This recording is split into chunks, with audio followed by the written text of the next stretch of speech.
Hi, I'm Ansley. I am 19 and I am from Phoenix, Arizona. I have a small intestinal motility disorder, so none of my gut moves at the right speed. And because of that, I have a port for TPN, I have a G-tube and a J-tube that I use for feeds and venting and draining my stomach.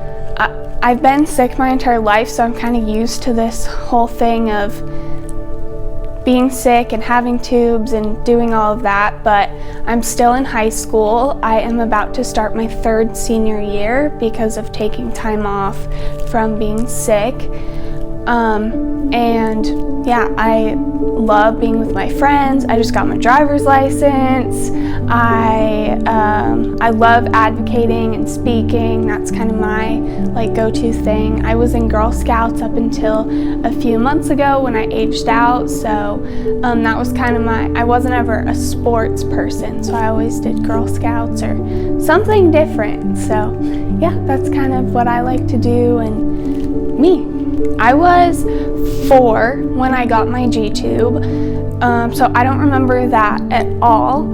And then when I was 15, they moved my G-tube from where it was to a new spot on my stomach. And then a few months later moved it back again to where it originally was. So I've actually had 3 G-tubes surgically placed that I have had, but I only remember 2 of them. And then my J-tube was placed in 2015 as well, and that a few months earlier was when I started TPN. I had a PICC line in my arm for 7 months, and then I got a Broviac in my chest, and I had a Broviac for 3.5 years until this past January, so January of 2019, when I had a port placed so that I could try to swim and shower a little bit more normally than just covering up my chest in tape anytime I wanted to get wet.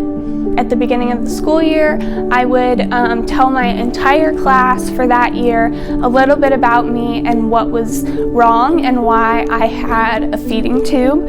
And that way, if my pump was because I ran my feeds in class, so if my pump was beeping or something happened with my tube, my entire class would actually hear it before I did, and they would say, "Ansley's beeping," if they heard my pump beeping, and then I'd be like, "Oh, I'm beeping," because I was so used to hearing it that the rest of the class would hear it before I did. So just having some people around you that get it, and I'll tell you, 99 times out of 100, they will be supportive and they will love it, and they will still love you no matter what. And that extra 1% doesn't matter at all, so let them run away.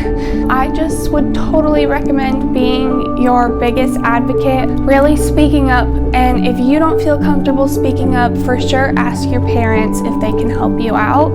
And often, if you tell your parents that you want to say or do something and you feel like it needs to be done, but that's not what, say, your medical team is thinking, I'll tell my parents and they already have that thought in their heads. So it's not that difficult for them to actually go and ask that thing.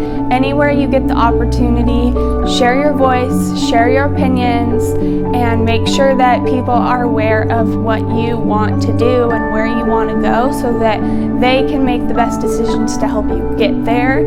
So I definitely really recommend making sure that everybody is kind of aware of who you are and what you want to be, and that way everybody can help you get there one day if you want to go there. So yeah. My name is Ansley, and thank you for letting me share a little bit about myself with you.